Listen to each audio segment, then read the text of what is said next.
C'est moins convivial que les bouts de papier, mais bon, avec des bouts de papier, demain, on y serait encore. Avec ces quelques mots, Marc Lévy, le responsable des inscriptions au sein du comité directeur du Grand Raid, a parfaitement résumé le tirage au sort de cette édition 2016. Le tirage au sort? Ou plutôt, devrions-nous dire les tirages au sort? 12 étaient en effet prévus, 4 par course, pour déterminer les listes principales et les listes d'attente à la fois des réunionnais et des extérieurs sur chacune des courses. 12 tirages au sort, jamais le Grand Raid n'avait eu à en gérer autant à la fois. La totalité des coureurs préinscrits sur les 3 courses était concernée, sauf les étrangers qui, eux, peuvent s'inscrire tout le temps, soit presque 7400 coureurs. Ce qui aurait pu être une longue et fastidieuse entreprise a finalement été rapidement expédié par l'ordinateur. C'est l'avantage du tirage électronique, la solution qui a été retenue cette année par le comité directeur. Cette année, donc, nous avons institué un tirage au sort électronique. Ça a consisté donc à paramétrer le nombre à tirer au sort par rapport au nombre de postulants. Et un logiciel a permis de sélectionner le nombre voulu. C'est comme le loto, c'est un hasard totalement aléatoire. Le logiciel mélange un tableau systématiquement à chaque tirage et jusqu'à l'obtention du nombre voulu de tirés au sort. Avant, le tirage au sort du Grand Raid, cela ressemblait à ça, une boîte en carton et des numéros sur des bouts de papier, une technique classique mais contraignante, le tout contrôlé par huissier. Aujourd'hui, l'huissier est toujours là et s'il ne contrôle pas ce qui se passe dans la machine, il a au moins l'honneur d'être celui qui va cliquer pour lancer le tirage au sort électronique via un logiciel dédié. Voilà, ça tourne.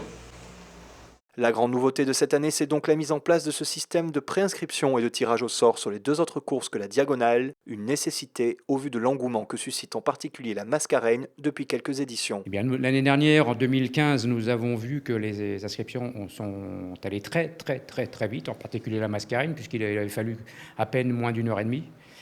Donc, en comité directeur, nous avons réfléchi à cette question. Et pour les autres courses, c'est un petit peu pareil. Nous nous sommes dit, beaucoup de gens n'ont pas pu se préinscrire, n'ont pas pu s'inscrire du moins, puisque c'était des inscriptions directes. Premier inscrit, premier servi. Et on s'est dit, beaucoup de gens n'ont pas pu le faire pour des raisons diverses, professionnelles, n'ont pas d'internet sous la main, je ne sais trop quoi. Donc on s'est dit, cette année, nous allons faire un tirage au sort, puisque si les inscriptions étaient parties si vite, c'est qu'il y avait un engouement réel. Donc cette année, nous avons pris la décision de faire un tirage au sort.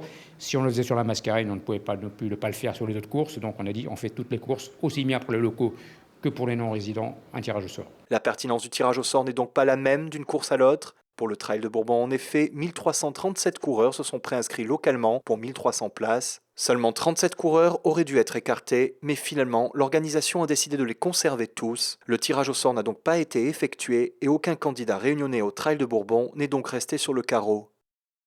La Mascareigne, en revanche, a bénéficié cette année encore d'un engouement sans précédent, presque 2600 préinscrits en local pour la moitié de places. Un coureur sur 2 seulement a été retenu, et chez les extérieurs c'est encore pire, 417 préinscrits pour seulement 100 places, un coureur sur 4. Mais pour les extérieurs sur les 3 courses, il reste d'autres possibilités de s'inscrire. Nous avons mis en place un système de vente par package avec notre partenaire Bourbon Voyage. Nous réservons 100 places pour la Mascareigne, également pour le Trail du Bourbon, 550 pour le Grand Raid à la commercialisation de ces packages. Ces places vont venir compléter les inscriptions au fur et à mesure que Bourbon Voyage nous transmettra les noms de ces gens-là. Je précise quand même, si tous les packages ne sont pas vendus, eh bien nous les pourvoirons de ces places vacantes par la liste d'attente.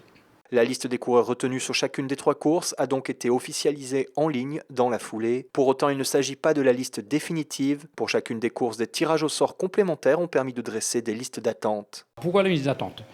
Le tirage au sort vient d'avoir lieu pour un certain nombre de postulants.